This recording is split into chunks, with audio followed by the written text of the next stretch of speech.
Arabia before Islam.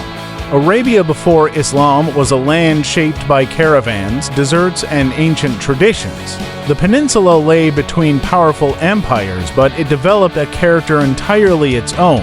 To understand the world into which Islam emerged, you have to look at the people who lived here, the beliefs they held, and the culture that carried their history long before any written scripture took root. The landscape came first.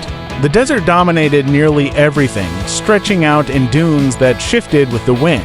Mountains rose sharply along the western coast, and the sun carved its presence into the earth every day. Rain was rare, and people treated wells and oases like treasures. Towns such as Mecca, Yathrib, and Taif formed around these pockets of water, slowly turning into hubs for travelers who crossed the peninsula. Life in this environment created a culture built on resourcefulness and loyalty. Those who lived in the open desert learned to sense weather changes, read the stars, and travel long distances without leaving a trace. People moved with their herds of camels, goats, and sheep, carrying tents woven from hair and living off whatever the land allowed. Survival depended on cooperation, so family ties mattered deeply. Arabia wasn't a single kingdom.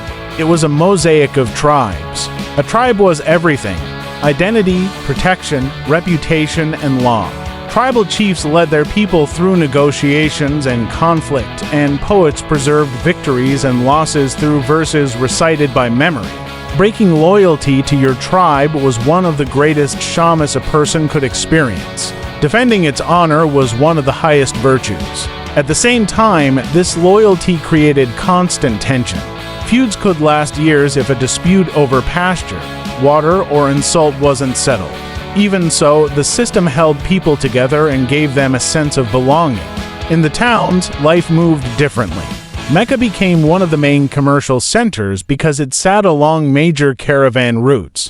Traders loaded their camels with spices, incense, leather, and textiles, moving north to Syria or south to Yemen depending on the season. The Quraysh tribe, guardians of the Kaaba, gained both influence and wealth through trade and pilgrimage. Markets like Ukaz offered a rare break from conflict when tribes agreed to put down their weapons. Merchants negotiated, travelers shared news from distant lands, and poets competed in front of large crowds. A powerful poem could lift a tribe's name across Arabia. Religion in Arabia was diverse and deeply woven into everyday life. Most tribes worshipped several gods and goddesses. These deities were tied to nature, protection, fertility, and fortune. People placed carved idols in shrines and sacred groves, believing they could bring rain, victory, or safety. The Kaaba in Mecca held many of these idols and attracted pilgrims from all across the peninsula. A sense of the supernatural surrounded daily life. Stories about jinn filled conversations at night. They were believed to roam the desert, inspiring poets or misleading travelers when they were least prepared. But Arabia was never spiritually isolated. Along the northern borders, Christian communities practiced their faith in towns influenced by Byzantine culture. In Najran, churches shaped both social and political life. Jewish tribes built strong communities in Yathrib and Kaaba, maintaining their traditions, studying scripture, and trading with their neighbors. Small groups known as Hanifs rejected idol worship altogether. They sought a purer connection with one God, following what they believed to be the faith of Abraham. They held no specific scripture of their own, but their search for a single creator showed that some people were looking for something deeper. Culture thrived in many forms, but nothing matched the importance of poetry. A poet could settle disputes, honor his tribe, or insult a rival with a few carefully chosen lines. Poetry wasn't entertainment. It was history, politics, and art all at once. The greatest poets memorized thousands of lines and performed them at gatherings where entire tribes listened in silence. Some poems were admired so widely that people said they were worthy of being hung on the walls of the Kaaba. Daily life showed wide differences across the peninsula. Some towns had women who ran businesses, negotiated contracts, and influenced family decisions.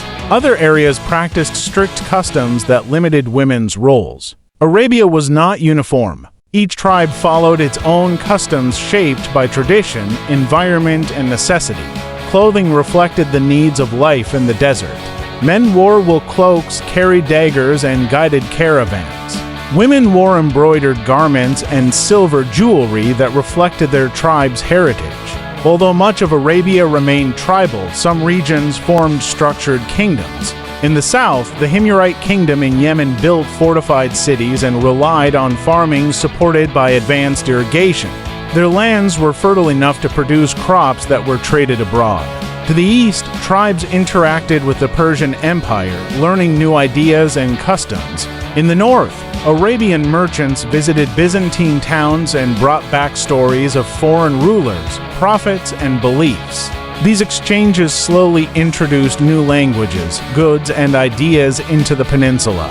Even with these influences, Arabia kept its independence. The desert acted like a natural shield, making it difficult for outside empires to control the land. This allowed Arabian culture to grow on its own terms, absorbing what it wanted while holding firmly to its traditions. By the early 7th century, a quiet shift was underway. Trade expanded, travel connected people to new worlds. Religious thought began to deepen. The tribal system held society together, but it also kept people locked in cycles of conflict. Some poets questioned the purpose of life. Some merchants returned from foreign lands with stories of scriptures and faiths with a single god. The old gods still stood in their shrines, but people were beginning to ask more questions.